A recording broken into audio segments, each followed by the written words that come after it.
इसके पीछे जो स्टोरी है बहुत बड़ी है। आई मीन ये जो आपको दिख रहा है इसके पीछे मेरे 300 साढ़े 300 कंपनीज के रिजेक्शन मेल पड़े हुए हैं ना। तो मेरा ईमेल खोल के देखोगे ना तो उसमें आपको इतने सारे रिजेक्शन मेल दिखेंगे कंपनीज के, स्क्रॉल करते जाओगे आप, खत्म नहीं होंगे इतने सारे। So hello everyone, welcome to this video. आज की वीडियो में हमारे साथ है ज्वाला, जिसने रिसेंटली एक इंटरनेशनल इंटर्नशिप ऑफर क्रैक करा है जेपी मॉर्गन से। एंड ये ऑफ़र इसलिए भी खास हो जाता है बिकॉज ये ऑफ कैंपस इंटर्नशिप ऑफर है। सो आज के इस वीडियो में हम लोग डिस्कस करने वाले हैं ज्वाला की कंप्लीट जर्नी। हम ये देखेंगे ज्वाला ने फर्स्ट ईयर से प्रिपरेशन कैसे स्टार्ट करी थी, कैसे इंटर्नशिप्स के लिए अप्लाई करा, कैसे उसके लिए प्रिपरेशन करी, एंड पर्टिकुलरली हम जेपी मॉर्गन की कंप्लीट प्रोसेस भी जानेंगे कि वहाँ पर एप्लीकेशन प्रोसेस कैसे होती है, आपको इंटरनेशनल इंटरव्यूज़ कैसे देने हैं। So let's start with a quick introduction. So Jwala, would you like to introduce yourself? Hello everyone, myself Jwala Chaurasia, third year student at Thakur college of engineering technology, BTech CSC AI ML। So guys, recently मैंने एक international offer crack किया है JP Morgan and Chase में। It's an software engineering program internship offer. In my first year के दौरान मैंने upgrade में software engineering internship करी थी, और वहाँ पे मैंने बहुत सारे रिएक्ट पे काम करा था, है ना। एंड इन सेकेंड ईयर मैंने पोर्टशेफ में क्रैक करा इंटर्नशिप ऑफर। बेसिकली वहाँ पे मेरा रोल है, एंड वो तो मेरा अभी भी कंटिन्यूड है। सो वहाँ पे मेरा रोल है कि वीडियो एडिटोरियल्स बनाना, क्वेश्चंस के सॉल्यूशंस बनाना, and to take DSA camps, जो उनके 2 to 3 स्टार और 3 to 4 स्टार वाले जो स्टूडेंट कैंप्स होते थे कॉम्पिटिटिव प्रोग्रामिंग एंड DSA पे, उन कैंप्स को कंडक्ट कराना, उनके लेक्चर्स लेना। तो that was my role at course chef which is still continued, अभी तक मैं कर रहा हूँ। एंड रिसेंटली मैंने जो JP मॉर्गन में ये ऑफर क्रैक करा है सॉफ्टवेयर इंजीनियरिंग प्रोग्राम में। तो दिस इज और व्हाट आई। इसकी लोकेशन क्या है? सो इसकी लोकेशन है United Kingdom, Bournemouth. So it's an international offer. So अभी मेरा it's an on site offer. So in this June I will be joining their office at United Kingdom June में। बहुत सही यार, बहुत बड़ी बात है किसी ने थर्ड ईयर में एक इंटरनेशनल ऑफर क्रैक करा है। एंड अगर हम शुरू से देखें ज्वाला की जर्नी, तो ज्वाला ने फर्स्ट ईयर में भी एक इंटर्नशिप करी थी, वो भी एक एमएनसी थी, अपग्रेड। एंड उसके बाद भी सेकेंड ईयर में इंटर्नशिप करी, एंड थर्ड ईयर में भी एक बहुत बड़ी इंटर्नशिप फोड़ी है। सो इसके बारे में हम पूरा कंप्लीट डिस्कशन करते हैं फर्स्ट ईयर से। तो सबसे पहले ये बताओ कि फर्स्ट ईयर में कैसे इंटर्नशिप क्रैक करी एंड बेसिकली अप्लाई कैसे करा। जो कि देखो, बहुत सारे स्टूडेंट होते हैं फर्स्ट ईयर में, नए नए कॉलेज में एंटर होते हैं, उनको इतना आइडिया नहीं होता है कि इंटर्नशिप कैसे करना है, कहाँ पर करना है, एंड उनके पास इतनी स्किल्स भी नहीं होती फर्स्ट ईयर में कि वो किसी इंटर्नशिप को क्रैक कर पाएँ। सो थोड़ा स्टार्टिंग से बताओ कि कौन कौन सी चीज़ें सीखना चाहिए फर्स्ट ईयर में, एंड इंटर्नशिप्स के लिए अगर अप्लाई करना है तो कैसे करना है। सो गाइज, जब तुम अपने फर्स्ट ईयर में होते हो तो मैं समझ सकता हूँ कि बहुत ज़्यादा कंफ्यूज रहते होगे कि क्या करना है क्या नहीं करना चाहिए। सो मेरा एक मत है कि फर्स्ट ईयर में जब तुम होते हो तो you need to explore everything, सब कुछ एक्सप्लोर करने की कोशिश करो। कॉम्पिटिटिव प्रोग्रामिंग करो, ओपन सोर्स करो, डेवलपमेंट करो, Web3 करो, अ, तुम्हें कंटेंट क्रिएशन करना है तो उसे में ट्राई करो। जितना हो सके उस हर जगह हाथ पैर मारने की कोशिश करो। और लिंक्डइन पे आओ, लिंक्डइन पे आके बहुत सारे लोगों से कनेक्ट करो, जान लो कि बाकी दुनिया क्या कर रही है। बहुत सारे लोग जो अच्छा काम कर रहे होते हैं वो अपना लिंक्डइन पे सक्सेस स्टोरी या फिर जो भी कंटेंट है वहाँ पे अपना डाल रहे होते हैं। तो उससे फ़ायदा होता है कि पता चलता है कि अपना और जो रिलेटिव लेवल है सामने वाले का पता चलता है कि हम वेयर वी स्टैंड, कहाँ पे हम स्टैंड करते हैं। तो उससे एक मोटिवेशन आता है ना। So we need to take in सब चीज़ों को एज अ मोटिवेशन लेना चाहिए, है ना। तो जब तुम फर्स्ट ईयर में होते हो तो ट्राई करो कि जितना हो सके उतना कनेक्शंस बनाओ, अपने से बेहतर लोगों से पहचान करो कि ये इन्होंने ऐसा करा है, तो उनसे जान पहचानो कि कैसे करा है, उनका प्रोसेस जानने की कोशिश करो। और को वेब और जो भी टेक स्टैक्स होते हैं, जैसे वेब डेवलपमेंट में आना है तो तुम्हें वेब डेवलपमेंट स्टार्ट कर दो तुरंत ही। एंड्रॉयड करना है तो या फिर एंड्रॉयड स्टार्ट कर दो, ठीक है। तो कोई भी एक टेक स्टैक पकड़ के चलो, है ना। उस पर अपना प्रोजेक्ट्स बनाना चालू करो, मिनिमम 2 से 3 प्रोजेक्ट्स बना लो फर्स्ट ईयर में, छोटे छोटे प्रोजेक्ट्स बनाओ, ट्राई करो सीखने का कि बेसिक कंपोनेंट्स कैसे बनते हैं, है ना? कैसे HTML की बॉडी बनती है, CSS से कैसे उसे बेहतर कर सकते हैं, कैसे जावास्क्रिप्ट को यूज़ कर सकते हैं, है ना? उन सब चीज़ों को सीखो अच्छे से। और लिंक्डइन पे आओ, बहुत सारे स्टार्टअप्स मिलेंगे, बहुत सारे कंपनीज मिलेंगे ओपन, ठीक है। उन सब में अप्लाई करते जाओ, है ना। स्टार्टिंग में प्रॉब्लम होती है कि फर्स्ट ईयर में तुम्हें पेड इंटर्नशिप नहीं मिलती है, अनपेड भी मिल रही है, तो मेरे ख्याल से तुम्हें कर लेना चाहिए फर्स्ट ईयर में, है ना। ऐसा नहीं है कि अनपेड, क्योंकि इट्स ऑफ कोर्स है, तुमको कुछ आता नहीं है, स्टिल तुम्हें एक एक्सपीरियंस मिल रहा है, तो मेरे ख्याल से ऐसा कर लेना चाहिए। या तो तुम ओपन सोर्स में जाओ, ओपन सोर्स तो फ्री है, ओपन सोर्स में जाओ, वहाँ पे करो। बहुत सारा कॉम्पिटिटिव प्रोग्रामिंग करना होता है, स्टार्ट कर दो कॉम्पिटिटिव प्रोग्रामिंग। क्यों करना होता है? क्योंकि देखो, इसको तुम एज अ ये मत लो, एज अ स्पोर्ट्स ले सकते हो उसको, कॉम्पिटिटिव प्रोग्रामिंग को, तो इम्पोर्टेंट भी है। क्योंकि हर कंपनी जब अपना प्रोसेस चालू करती है तो उससे पहले ऑनलाइन असेसमेंट होता ही है। तो बिना सीपी के 95% मैं बोल दूंगा कि तुम्हारा ऑनलाइन असेसमेंट क्रैक नहीं होगा, है ना। सो इसे ट्राई करना चाहिए, स्टार्ट कर देना तुरंत ही। और अप्लाई करो बहुत सारी जगह पे, ओपन सोर्स में जाओ, सीखो बहुत सारी चीज़ें, कौन से टेक स्टैक्स को लोग यूज़ कर रहे हैं। जो छोटे मोटे स्टार्टअप्स है और अनपेड इंटर्नशिप है, वहाँ पे अप्लाई करने की कोशिश करो।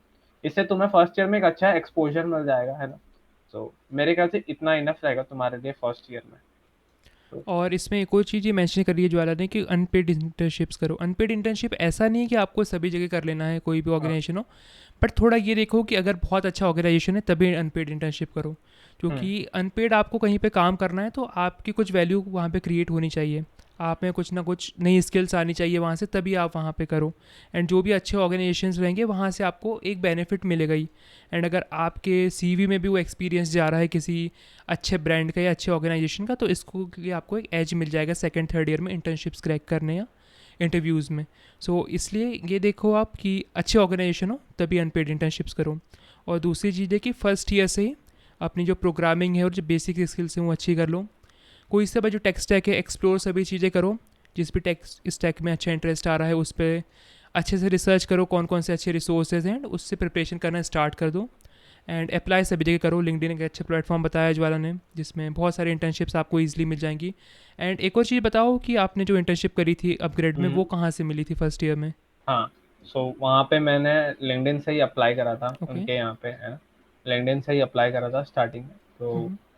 तो मेरा ऐसा था कि मेरे रेज्यूमे में ऑलरेडी अच्छे प्रोजेक्ट्स थे, मैंने प्रोजेक्ट्स में काम करा था। तो वहाँ पे मैं बेसिकली, मेरे को वन स्टैक पे काम करना था। सो रिएक्ट में मुझे एक्सपीरियंस था ऑलरेडी, मतलब उसके 1-2 महीने पहले ही मैंने अच्छे से सीख रखा था, तो वहाँ पे अप्लाई करा था। सो मैंने अप्लाई करा था लिंक्डइन से ही। सो तो सिलेक्शन राउंड के लिए, इंटरव्यू राउंड के लिए मेरे कॉल आया था। सो इंटरव्यू दिया। तो बेसिक ही था, क्योंकि मुझे भी कुछ इतना कुछ खास नहीं आता था, बट फिर मैंने उनके साथ ज्वाइन किया। सो वो जो स्टार्टअप वाले बहुत हेल्पफुल थे। सो उन्होंने मुझे काफ़ी हेल्प करा चीज़ें सीखने में। जो भी मुझे टास्क मिलता था, जो भी मुझे, मेरा जो कंप्लीशन जो करना था मुझे, उसके लिए मुझे बहुत हेल्प मिली, है ना। उसके वजह मैं सीखा कि ये करना है, ऐसे नहीं करना है। सो ये फ़ायदा होता है जब तुम अच्छे लोगों से जुड़ते हो, अच्छे स्टार्टअप्स में ज्वाइन करते हो। बस ज़रूरत नहीं है तुम्हें स्टार्टिंग में 50,000 रुपये इंटर्नशिप मिल जाए, नहीं मिलती है ना। ये सब सिर्फ हाइप है, या फिर तुम देखोगे उसको स्टार्टिंग में, वो मतलब 99% केस में नहीं होता है, 0.1% में जाओगे तो होता है। सो फोकस करो 99% पे, है ना। सो अच्छे स्टार्टअप से या फिर अच्छे लोगों से जुड़ो, फ्रीलांसिंग करने की ट्राई करो, है ना, उससे एक्सपीरियंस मिलता है। और कॉम्पिटिटिव प्रोग्रामिंग ज्वाइन करो, उसे स्टार्ट कर देना तुरंत ही, क्योंकि मेरे ख्याल से competitive programming is something what जिसने मुझे मेरी बहुत हेल्प करी है अभी तक। तो वो करना ही है। अब मतलब कोई कोई चीज़ें होती है जो ऑप्शन नहीं देती, तो तुम्हें वहाँ पे ऑप्शन मत रखो। स्टार्ट क्यों नहीं करते लोग ज़्यादा? थोड़ा हार्ड होता है, नो सीपी करना थोड़ा, दूसरी चीज़ें रिलेटिवली हार्ड होता है, तो लोग जल्दी छोड़ देते हैं करना। तो उसे नहीं छोड़ना चाहिए मेरे ख्याल से। और डेवलपमेंट तो मस्ट है ही, तो कुछ ऑप्शन ही नहीं बचता है ना। सो अपना मन पहले मत फेर लो कि मुझे ये नहीं करना है, वो नहीं करना है। ट्राई करो और करना है। So that was the thing. So एक और चीज़ ये बताई ज्वाला ने इसमें बहुत इंपॉर्टेंट, कि हमें कॉम्पिटिटिव प्रोग्रामिंग स्टार्ट कर देना फर्स्ट ईयर से। अब बहुत सारे स्टूडेंट्स का ये होता है कि वो लोग सोचते हैं हम कॉम्पिटिटिव प्रोग्रामिंग क्यों करें, राइट। और बहुत सारे स्टूडेंट्स ये भी सोचते हैं कि हमसे कॉम्पिटिटिव प्रोग्रामिंग इतने अच्छे से नहीं हो रही, तो एक काम करते हैं, इसको छोड़ देते हैं और डेवलपमेंट और सब चीज़ों पे फोकस करते हैं। आपको करना दोनों चीज़ें। एंड सब कुछ करो, आप सब कुछ एक्सप्लोर करो, कॉम्पिटिटिव प्रोग्रामिंग भी करो, डेवलपमेंट भी करो, सब चीज़ें एक साथ करना है आपको, थोड़ा थोड़ा सबको मैनेज करके चलना है। एंड अगर हम इसको एक सिंपल से एग्जांपल से देखें, तो जैसे आप गेम्स खेलते हो डेली, क्योंकि कॉम्पिटिटिव प्रोग्रामिंग भी एक टाइप का स्पोर्ट्स है। तो आप जैसे आप गेम्स खेलते हो, तो गेम्स में भी हम इसलिए खेलते हैं कि हमको हेल्दी रखें गेम्स, राइट। हम इसलिए नहीं खेलते कि हमको ओलंपिक्स खेलना है जाके।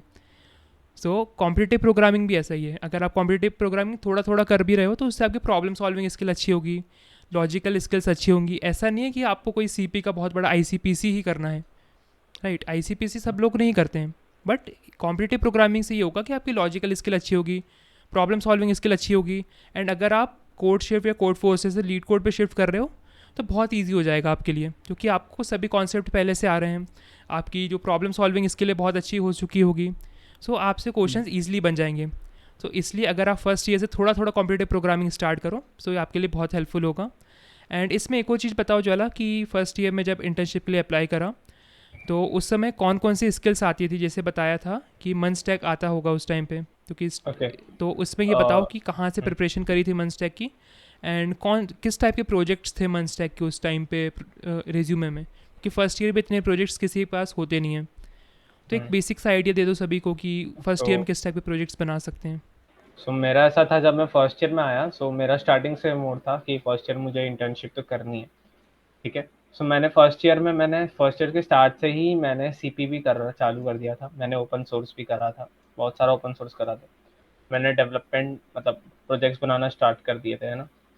मैंने तो पहले गिट एंड गिटहब अच्छे से चलाना सीखा था, बहुत अच्छे से, है ना। मेरे आप देख सकते हो।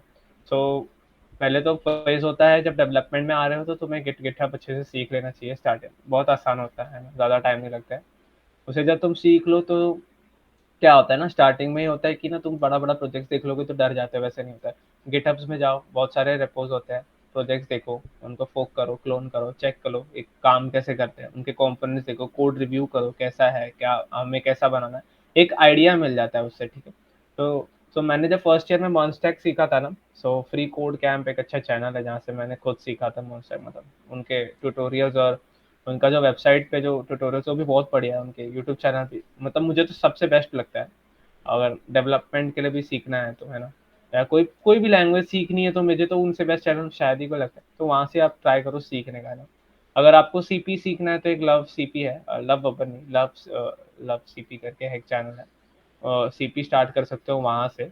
उनका वीडियो देखो, लव त्यागी है उनका नाम। तो उनका चैनल काफ़ी अच्छा है अगर तो किसी को सीपी सीखना है, ठीक है। तो ये सीपी सीखने के लिए मैं ये तो बोल दूंगा कोई लैंग्वेज पकड़ लेना, C plus plus Java, preferably मैं बोलूँ तो। देखो, जावा करना बेटर रहता है मेरे ख्याल से, क्योंकि जावा अभी देखो, मैं जिस कंपनी में अभी काम करने वाला हूँ वहाँ पे मुझे बोला है तुम जावा सीख के आना, ठीक है।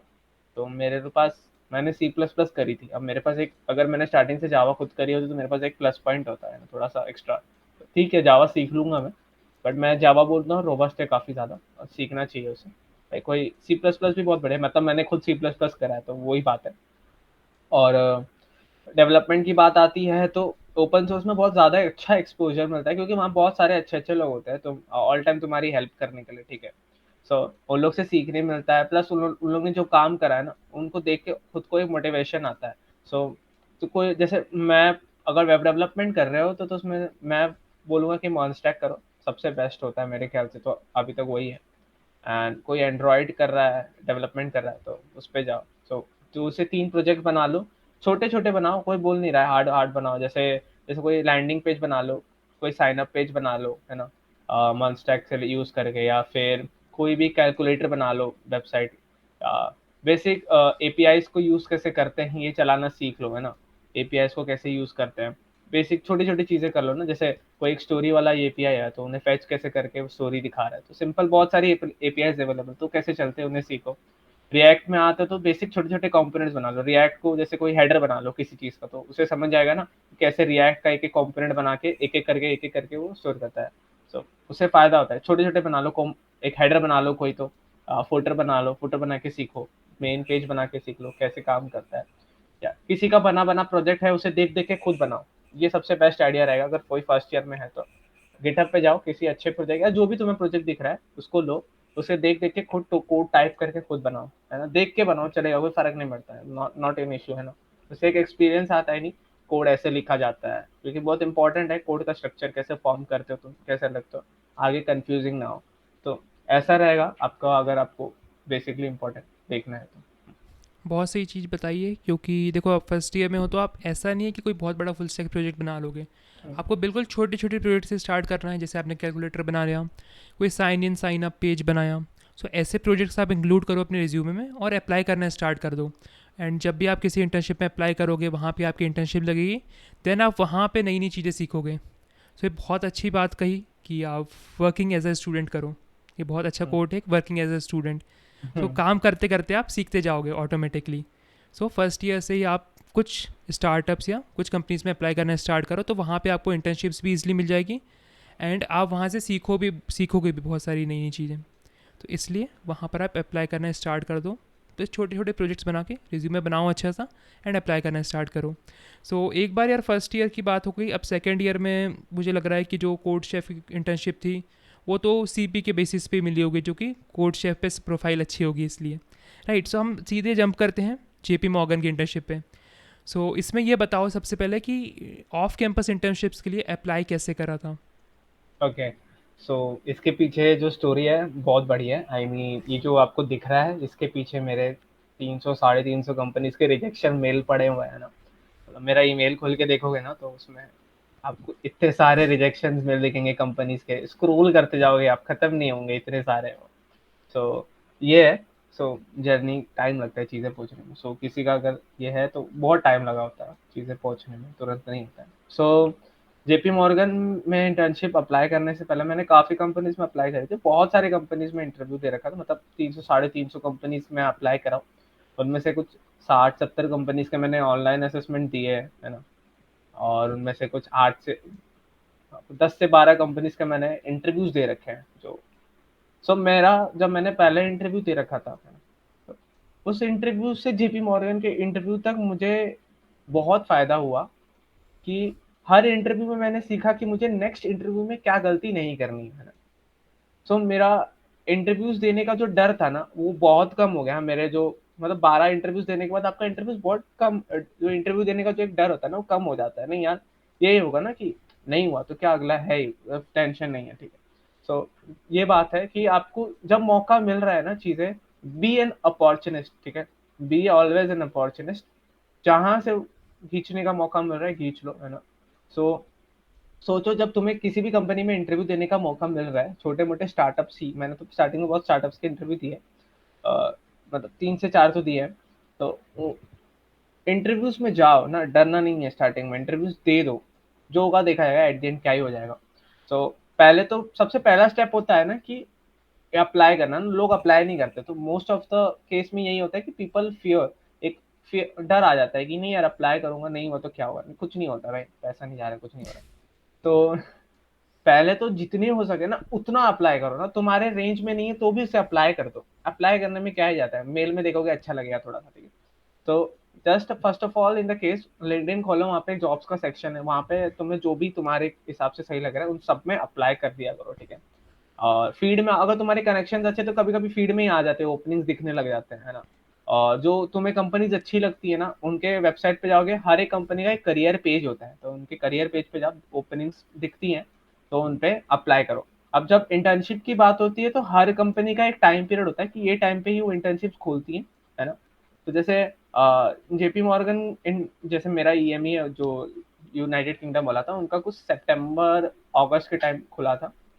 सो उन्होंने उस टाइम खोला था। सो हर कंपनी का तुम्हें खुद से एक ट्रैक रखना पड़ेगा, कोई आगे तुम्हें बताने नहीं वाला, है ना। कोई थाली नहीं देख परोसेगा, क्योंकि नहीं बताते लोग, नहीं बताएंगे, मैं भी बता रहा हूँ, नो वन विल से, क्योंकि बता सबको अपना देखना है ना। तो नहीं बताते। So the best thing would be try to do things on your own, है ना। चीजों, हर एक चीज का ट्रैक रखा करो। जो भी तुम कर रहे हो हर एक कंपनी का ट्रैक रखो, ये कंपनी ने अभी खोला है, खुद से एक्टिव होना पड़ेगा। वेरियस प्लेटफॉर्म्स पे जाओ, लिंक्डइन पे जाओ, various WhatsApp groups, Telegram channel join करो, है ना। सब जगह ज्वाइन करके देखो कहाँ ओपनिंग आ रही है, सब जगह अप्लाई कर दो। अब जब अप्लाई मैंने कर दिया तो लेट्स से मेरे को कुछ कंपनीज के आ गए ऑनलाइन असेसमेंट। अब ऑनलाइन असेसमेंट आते ही हैं, अब ऑनलाइन असेसमेंट के लिए तो तुमको सीपी करना ही पड़ेगा, है ना।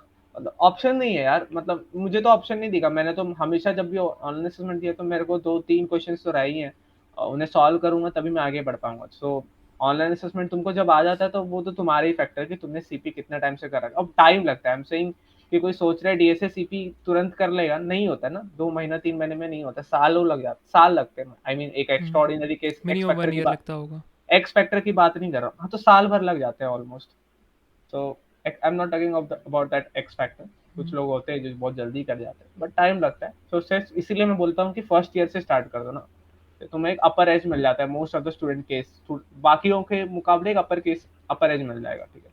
सो ऑनलाइन असेसमेंट आ गया अब तुम्हारा, है ना। अब ऑनलाइन असेसमेंट आने के बाद क्या होता है कि तुमने बहुत सारी कंपनीज में अप्लाई करा, कुछ लेट्स से 20 कंपनीज का ऑनलाइन असेसमेंट तुम्हारे पास आया, 20 में से तुमसे समझो लेट्स से कुछ कंपनीज के ही सॉल्व हो पाए ना, सो लेट्स से कुछ कंपनीज के सॉल्व हुए, तुमने 5 से 6 कंपनीज का इंटरव्यू राउंड आया है ना। अब जब इंटरव्यू राउंड आया, अब इंटरव्यू राउंड में क्या होता है कि लोग डर जाते हैं, स्टार्टिंग से ही ये हो जाते हैं, ज्यादा फोकस नहीं कर पाते चीजों और कोई भी कंपनी का इंटरव्यू राउंड बैठने से पहले उस कंपनी के बारे में खरोद लो अच्छे से, है ना। गूगल पे जाओ, कंपनी के बारे में सर्च करो क्या कैसी कंपनी है, उनका इंटरव्यू प्रोसेस क्या है, ग्लास डोर पे जाओ, वहाँ पे उनका इंटरव्यू प्रोसेस दिखेगा हर एक कंपनी का, मतलब जो रिव्यूज डालते हैं लोग उनसे पता चल जाएगा, है ना। मेरे केस में जो मैंने जेपीएमसी का इंटरव्यू दिया था, उस केसेस में मैंने ऑलरेडी देखा था कि कैसा इनका प्रोसेस होता है। जब मुझे मेल आया था इंटरव्यू का, तो एक पहला राउंड तो मेरा टेक्निकल राउंड था, दूसरा मेरा बिहेवियरल राउंड था। अब टेक्निकल राउंड तो एज एक्सपेक्टेड रहता है, जो सब कंपनीज का ऑलमोस्ट सेम होता है। अब चेंज आती है बिहेवियरल राउंड में। अब जेपीएमसी के केस में तो बिहेवियरल राउंड कैसा था कि उनका एक फिक्स रहता है कि जो प्रॉपर ऐसे क्वेश्चन पूछेंगे, सिचुएशन बेस्ड क्वेश्चन होते हैं कि तुम इस पर्टिकुलर सिचुएशन में क्या करते और तुमने तब क्या किया था और अब क्या करोगे। तो दैट वाज द थिंग। एक तो बहुत इंपॉर्टेंट होता है बिहेवियरल राउंड, हर कंपनी में आजकल होता ही है, मुझे पता है। सो पहला तो मेरा ऐसा था कि मैंने ऑनलाइन असेसमेंट अप्लाई करा, तो मेरा वो क्लियर हुआ। फिर उसके बाद उनका एक हायर व्यू राउंड हुआ था, है ना, वो जो एआई बेस्ड उनका इंटरव्यू राउंड होता है, particular behavioural type situation based question ही होते हैं, एआई बेस्ड होता है, कोई तुम्हारा इन व्यू पर्सन, इन ऑन पर्सन नहीं आता है, एक कंप्यूटर ही होता है, एआई बेस्ड होता है। फिर उसके बाद तुम्हारा अगर जैसे इंडिया वाले केस में तो उनका अलग है ना, कोड फॉर गुड्स होता है, हैकेथॉन से हायरिंग होती है, बट यहाँ पे ऐसा नहीं था, हमारे मेरे केस में नहीं था इधर। तो वो मेरा क्लियर हुआ, तो उसके बाद मेरा टेक्निकल राउंड के लिए इंटरव्यू आया। सो प्रॉपर टेक्निकल राउंड था वहाँ के रिक्रूटर्स के साथ, यूके के। सो वो मैंने दिया। फिर मतलब एक ही दिन में था मेरा टेक्निकल राउंड भी और बिहेवियरल राउंड, दोनों एक ही दिन में था, एक आधे। सो कुछ 12-1 बजे मेरा टेक्निकल राउंड हुआ। वहाँ पे मुझे बहुत सारे, मेरे स्टार्टिंग में तो मुझे 2 क्वेश्चंस पूछे गए थे, 1 से 2। सो डीएसए बेस्ड थे, सीपी बेस्ड। सो मैंने उन्हें सॉल्व कर लिए थे, इतने हार्ड लेवल नहीं थे पर थे अच्छे खासे। ऑनलाइन लीड कोड असेसमेंट, बोल सकते हैं, लीड हाँ कोड पे मिल ऑनलाइन जाएंगे। लीड कोड इजी मीडियम थे, है ना। ओके। हाँ, और online assessment was at higher level than that, है ना। हम्म। सो उधर ही मेन एक्चुअली छाट लोग कट जाते हैं मोस्ट ऑफ द केसेस में। सो इंटरव्यू में मेरा पहले स्टार्टिंग में हुआ था। फिर उसके बाद मेरे जो प्रोजेक्ट्स मैंने रिज्यूमे में जो मेंशन करे थे ना, उस पर मुझे प्रोजेक्ट्स पे बहुत सारे क्वेश्चन पूछे गए थे, इसलिए हमें डेवलपमेंट और जो प्रोजेक्ट्स मैंने जो तुम्हें बोला था फर्स्ट ईयर से, वो भी स्टार्ट कर देना चाहिए। वी डोंट वेट फॉर कि सेकेंड ईयर आए, थर्ड ईयर आए या प्लेसमेंट का टाइम आए तब मैं चालू करूँ। तो जो तुमने जो बेसिक जो प्रोजेक्ट बना रखे थे, उस पर मुझे बहुत सारे क्वेश्चन पूछे गए थे कि ये प्रोजेक्ट तुमने कैसे बनाया, what are the various tech stacks, क्या क्या टेक स्टैक यूज करे थे तुमने, और क्या इसका यूज है, इसका रियलिटी में क्या यूज है ना, इसका क्या बी टू बी मॉडल, ऐसा कुछ पॉसिबिलिटी है, सोशल गुड का क्या काम आ सकता है ये मॉडल। उस पर बहुत सारे, और जो भी मैंने, जो भी आपके जो भी डेवलपमेंट बेस्ड क्वेश्चन होते हैं बेसिक, वो पूछे थे। फिर जो आपके फंडामेंटल्स क्वेश्चन थे, जैसे ऑपरेटिंग सिस्टम के क्वेश्चन, डेटाबेस मैनेजमेंट के क्वेश्चन है ना, उन पे भी बहुत सारे क्वेश्चन पूछे गए थे। सो वो हुआ था अच्छे से मेरा भी। एंड उसके बाद आपका जो जैसे आपने कोई लैंग्वेज कर रखी है तो लैंग्वेज बेस्ड क्वेश्चंस होते हैं, जैसे मुझे हैशिंग पे बहुत सारे क्वेश्चंस पूछे गए थे, है ना। फिर ये मेरा टेक्निकल राउंड हुआ, तो एज यूजुअल टेक्निकल राउंड हर कंपनी में ऑलमोस्ट सिमिलर होता है, ठीक है। अब फिर उसके बाद मेरा थोड़ी देर बाद, आधे घंटे बाद बिहेवियरल राउंड था, है ना। तो बिहेवियरल राउंड दूसरे ले रहे थे, कोई और था, सम अदर इंटरव्यूअर, है ना। तो उन्होंने मेरा लिया था बिहेवियरल राउंड। तो बिहेवियरल राउंड में बहुत ग्रिल करा गया था, बहुत सारे क्वेश्चन बिहेवियरल राउंड। सो बिहेवियरल राउंड का ना एक पैटर्न होता है क्वेश्चन आंसर करने का, जिसे हम स्टार पैटर्न कहते हैं ना। हम्म। तो स्टार पैटर्न का अगर फुल फॉर्म बोलो तो एस से होता है सिचुएशन, टी से होता है टास्क, ए से होता है तुम्हारा एक्शन और आर से होता है रिजल्ट। सो तुम जो भी आंसर कर रहे होते हैं ना बिहेवियरल राउंड में, वो इस पैटर्न में आंसर करो। पहले तुम सिचुएशन बताओ कि क्या सिचुएशन है उस पर्टिकुलर क्वेश्चन की, फिर तुम टास्क बताओ, फिर उस टास्क पे तुमने क्या एक्शन ले रखा वो बताओ, फिर उस एक्शन पे क्या रिजल्ट आया वो बताओ, है ना। और एक्शन हमेशा, जो रिजल्ट जो आता है ना, वो हमेशा पॉजिटिव होना चाहिए, है ना। डोंट एवर टेक, जैसे कि कोई क्वेश्चन पूछा है तो तुमने बताया कि मैंने ये एक्शन करा और उस एक्शन के बाद ये मेरा रिजल्ट आया, और जो रिजल्ट जो तुम्हारा आ रहा है ना, वो बोलो कि at the end I was able to successfully दे, मैं कर सका उस टास्क को, तो रिजल्ट तुम्हारा पॉजिटिव होना चाहिए। सो मेरा बिहेवियर राउंड भी ऐसे क्लियर हुआ था। फिर फिर उसके कुछ समय बाद मुझे एचआर से कॉल आया that I got an offer, that मेरा सिलेक्शन हो गया है। So that was the case, what ever ये एक्सपीरियंस रहा है मेरा अभी तक के जर्नी का। तो टोटल कितना टाइम लगा था इसमें, मतलब ओए किस दिन आया एंड एचआर का मेल कब आया? देखो ऑनलाइन ऑनलाइन असेसमेंट जो था ना, हम्म। फॉर्म भरने के 1-2 दिन बाद आ गया था, मुझे थोड़ा जल्दी ओके। आ गया था। और ऑनलाइन असेसमेंट देने के मेरे कुछ 20-25 दिन बाद अराउंड मेरा इंटरव्यू राउंड हुआ था। इंटरव्यू का लिंक, इंटरव्यू राउंड का मेल आया था, है ना। ओके, एंड ये सो जो ऑनलाइन असेसमेंट हुआ था इसमें कितने क्वेश्चंस थे? इस पे 2 क्वेश्चन ही थे, है ना, leet code easy medium level के। इस पे 2 क्वेश्चन ही थे, है ना, या फिर और टाइम कितना मिला हाँ। था? टाइम मेरे थे अराउंड 1 आवर, 1 घंटे का टाइम वन था। आवर था, और सॉल्व कितनी देर में हुआ था? सॉल्व मैंने 13 मिनट में करे थे। 13 मिनट्स में। सो यार बहुत इंपॉर्टेंट है ये, सभी लोग इसको नोट हम्म, कर लो कि 13 मिनट्स या with in half an hour अगर आप सॉल्व करते हो तभी आपके चांसेस हैं सॉल्व करने, सेलेक्ट होने की या शॉर्ट लिस्ट होने की। क्योंकि कंपटीशन यार बहुत ज़्यादा है, और ये तो इंटरनेशनल ओपनिंग है तो इसमें बहुत ज़्यादा कंपटीशन होता है। तो ट्राई करो आप अपनी प्रॉब्लम सॉल्विंग स्किल्स बहुत ज़्यादा इंप्रूव करो, स्पीड बढ़ाओ क्वेश्चन सॉल्व करने की, कॉन्टेस्ट में पार्टिसिपेट करो, सबसे बेस्ट ऑप्शन है इसके लिए। तो इससे आपकी स्पीड इंक्रीज होगी एंड आप भी ऑनलाइन असेसमेंट ईजिली क्वालिफाई कर पाओगे।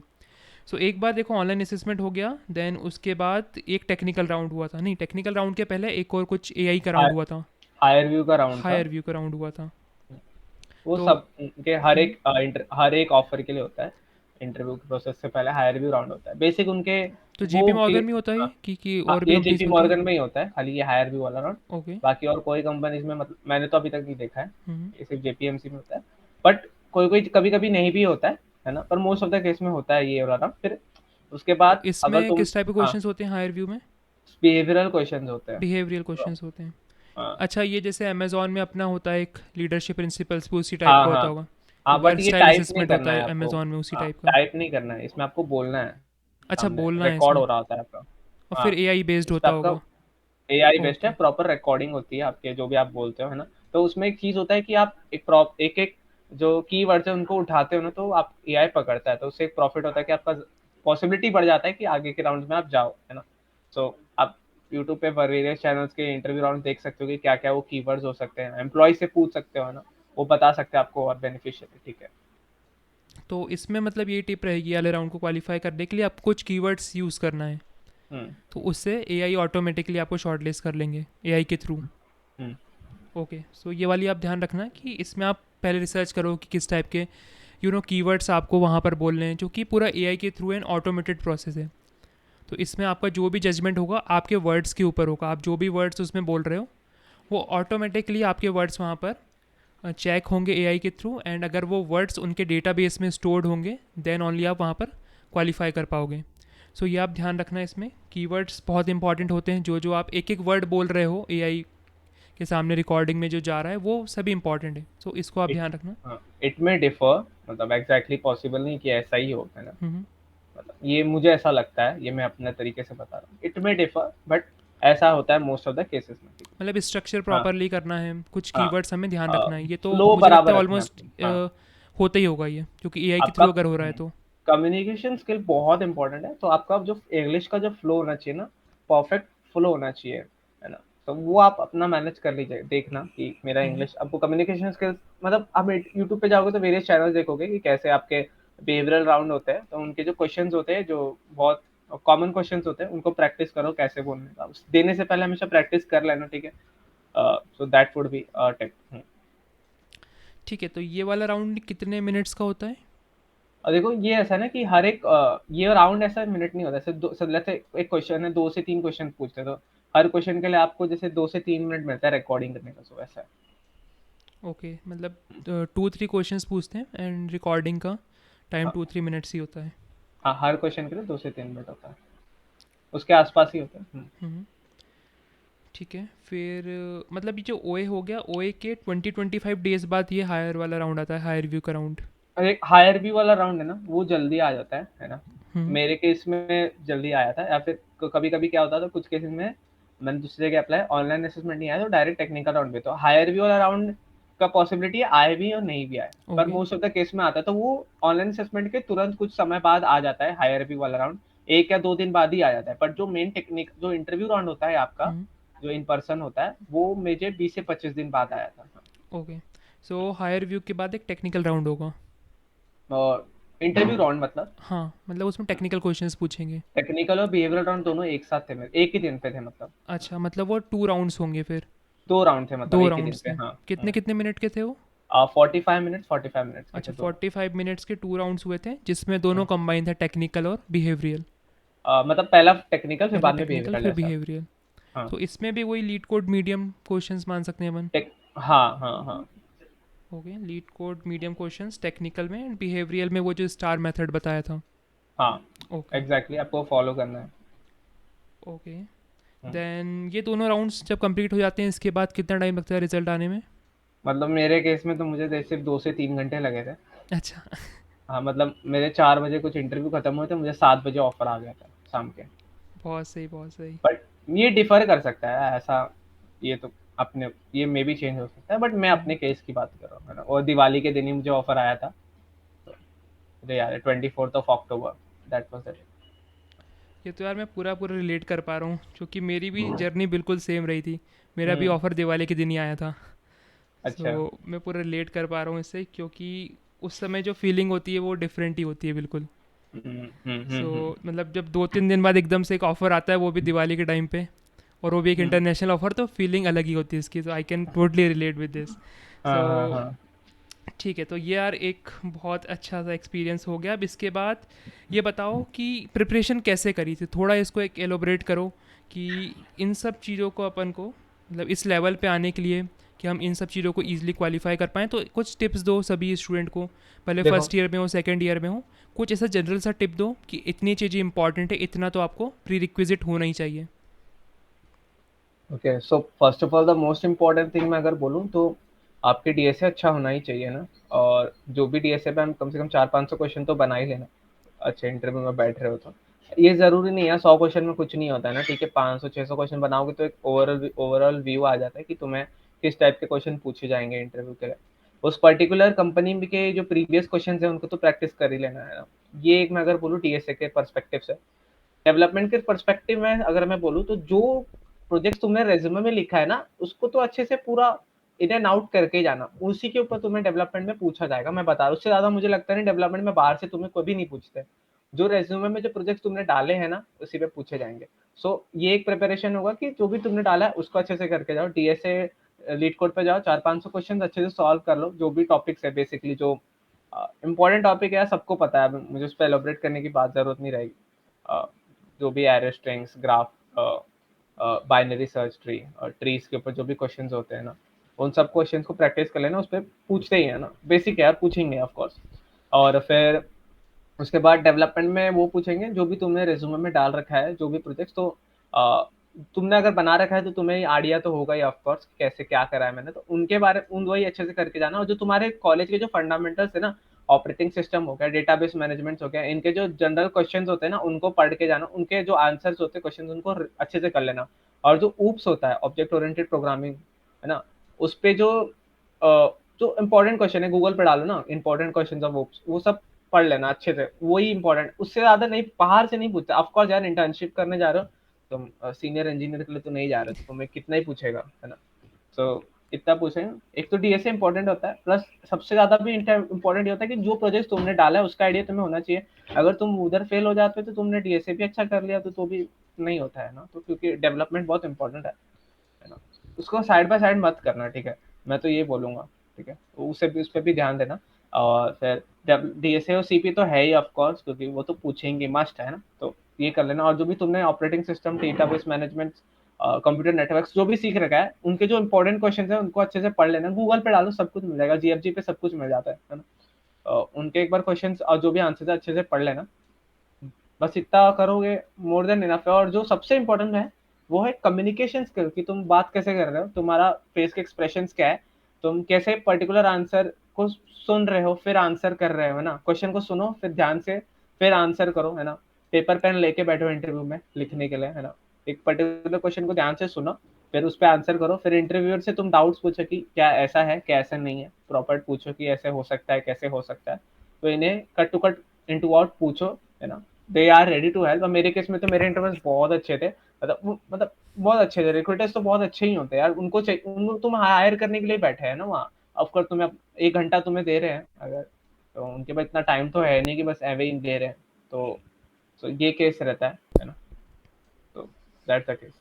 सो हम कुल मिला के बोल सकते हैं कि 3-4 चीज़ें इंपॉर्टेंट है। एक हमारा डीएसए हो गया, एक हम्म प्रोजेक्ट्स हो गया, एक हम्म हमारा कम्युनिकेशन स्किल हो गया, एंड हमारे हम्म सीएस के जो कोर सब्जेक्ट्स हो गए। हम्म सो हम्म, कोर सब्जेक्ट्स में भी ये है कि आपको बिल्कुल डीप में नहीं पढ़ना है। जो बेसिक बेसिक हो गए सभी कॉन्सेप्ट्स आप अच्छे से पढ़ लो जीएफ जी या हाँ। इंटरव्यू बिट से, तो वहाँ से भी काम हो जाएगा आपका आराम से। देन कम्युनिकेशन स्किल्स की आप थोड़ा सा प्रैक्टिस स्टार्टिंग से करते रहो, क्वेश्चंस एक्सप्लेन करो अपने फ्रेंड्स को। सो सो उससे आपको तुम थोड़ा अगर, आइडिया हाँ, लगेगा। एंड कॉलेज में कम्युनिकेशन स्किल अगर अंदर में बेटर करना है तो मेरा सबसे बेस्ट है कि कुछ सोसाइटीज होती है, कम्युनिटीज होती है, उनको ज्वाइन कर लो। बहुत बेनिफिशियल होता है। लोग बोलते हैं कि ये सब टाइम पास है, नहीं टाइम पास नहीं है। मेरे केस में तो मेरे को बहुत हेल्पफुल करा है। इससे तुम्हारी पहचान बनती है कॉलेज में ना, लोग जानने लगते हैं, तुम बात करने लगते हो 100 लोगों से, तो तुम्हें तुम्हारा खुद पे खुद कम्युनिकेशन स्किल इंप्रूव होगा। इवेंट्स में जाओ, बातें करो, लोगों से पहचान करो, है ना। तो कमिटीज होती है ना, जैसे हर कॉलेज में होती है वेरियस प्रोफेशनल बॉडीज कम्युनिटीज, उन्हें ज्वाइन करो। So that would be a tip for improving your communication skill more. और बहुत सारे लोगों का ये भी डाउट होता है कि उनके कॉलेज में इतनी सारी कम्युनिटीज़ नहीं हैं। सो आप इसके लिए ये कर सकते हो कि लोकल कम्युनिटीज़ जो हो गई आपकी, जैसे जीडीजी हो गया, या और भी जो लोकल कम्युनिटीज़ हो गई, हर सिटी में कुछ ना कुछ कोडिंग की कम्युनिटीज़ होती हैं, वो ज्वाइन करो। तो वहाँ से आपको ना कुछ लाइक माइंडेड पीपल मिलेंगे जो सेम चीज़ों पे काम कर रहे हैं, सेम टेक्निकल स्किल्स पे काम कर रहे हैं। सो वहाँ से आपका एक पीयर ग्रुप अच्छा बन जाएगा। सो ये कुछ 3-4 चीज़ें हैं जो आपको शुरू से ध्यान रखना है, एंड आप भी इस टाइप की इंटर्नशिप्स ईजिली क्वालिफाई कर पाएंगे। देन लास्ट में कुछ टिप देना चाहोगे सभी जूनियर्स को कि अगर वो लोग ये सब इंटरव्यूज़ में जा रहे हैं तो ईजिली वो लोग भी क्वालिफाई कर पाएँ। सो कुछ लास्ट मिनट टिप्स सभी जूनियर्स के लिए। सो लास्ट मिनट टिप्स देखो, इम्पोर्टेंट है। जो भी इंटरव्यू में अभी तक बोला है उनका एक बकलअप कर लेते हैं, समरी ले लेते हैं। सो लास्ट मिनट टिप्स से ये रहेगा कि अगर रेस को जीतना है तो रेस में आगे खड़े रहो, है ना। तो that means you have to stand at the first position. उसके लिए तुम्हें शुरुआत जल्दी करनी पड़ती है ना, क्योंकि कंपटीशन बहुत ज़्यादा है। और अभी तो तुम्हें पता ही है क्या हाल चल रहा है, रिसेशन चल रहा है। तो जिनका 15 साल का एक्सपीरियंस है वो भी रेस में खड़े हैं ना, समझ रहा हूँ उसी हिसाब से। सो आगे रहना है अपने बैच, अपने क्लास में कोशिश करो कि स्टार्ट कर दो जल्दी से ना। टाइम बहुत इंपॉर्टेंट फैक्टर करता है। 2 महीना, 1.5 महीना, 3 महीने में कुछ नहीं होता है। तो टाइम देना पड़ेगा ना, एक्सपोजर मिलता है। क्योंकि बहुत सारा टाइम तुम ऐसे वेस्ट करोगे, बहुत सारा टाइम प्रोकास्टिनेशन में चला जाएगा। तो टिप्स ये रहेगा कि प्रोकास्टिनेशन अगर हो रहा है तो तुम उसे डरो नहीं यार, मेरा प्रोकास्टिनेशन हो रहा है, क्योंकि तुम अकेले नहीं हो, सबका हो रहा है ना। डोंट फील दैट जो तुम्हारे साथ हो रहा है सिर्फ तुम्हारे साथ हो रहा है, सबके साथ हो रहा है ना। वो बात है। सो स्टार्ट करो जल्दी से चीज़ें, जो भी चीज़ें हैं अगर तुम कर रहे हो तो उनका मोटिव बनाओ कि मुझे ये फोड़ना ही है, मुझे चाहिए, ये मैं लेके रहूँगा। सब चीज़ें एक्सप्लोर करना, डेवलपमेंट करो, ओपन सोर्स बहुत सारा करो, सीपी भी बहुत सारा करो, है ना। मैं तो दोनों को सपोर्ट करता हूँ, क्योंकि मुझे दोनों अच्छे लगते हैं और दोनों ने हेल्प करा है मेरा हर जगह पे, है ना। तो ऐसा कुछ नहीं है कोई बोल रहा है ये करो वो करो, जो मजा आ रहा है, जो अच्छा लग रहा है वो करो। बट कोई कोई चीजें होती है जो मस्ट फैक्टर होती है, तो उन्हें तो करना ही पड़ेगा। तो तुम्हारा मन हो या ना हो, पर करना पड़ता है ना। कोई कोई चीजें होती है और ऐसा नहीं है खराब नहीं होती, बस एक फैक्टर हो जाता है कि लोग एक डर पैदा कर देते हैं दिमाग में, तो वो उन्हें हटाओ। Try to do these things. And ये टिप रहेगा बस, डिमोटिवेट नहीं होना ना चीज़ों से। फेलियर आती है ना, और बहुत सारी जगह अप्लाई करते रहो। एक ना एक दिन तो मिल जाएगा ना, एक ना एक दिन चीज़ें तुम्हारे लिए आएंगी। सो दैट वाज द टिप। ये बोलूँगा कि एक दिन तुम्हारे लक और मेहनत का मिलन होगा। तो दैट वाज द थिंग। सो बहुत सही चीज़ बताइए कि आपको ना अप्लाई करते रहना है सभी जगह पे।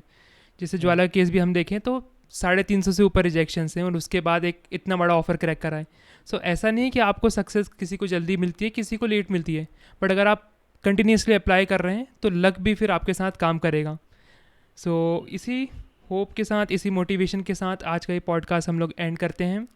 आई होप आप सभी लोगों के लिए बहुत हेल्पफुल रहा होगा। अगर आपको ये हेल्पफुल लगा हो तो इस वीडियो को लाइक करें, सब्सक्राइब करें, अपने जूनियर्स के साथ शेयर करें, जैसे वो लोग भी इन सब इंटर्नशिप को ईजिली क्वालिफाई कर पाएँ। मिलते हैं नेक्स्ट वीडियो में। Till then keep learning, keep exploring, bye bye.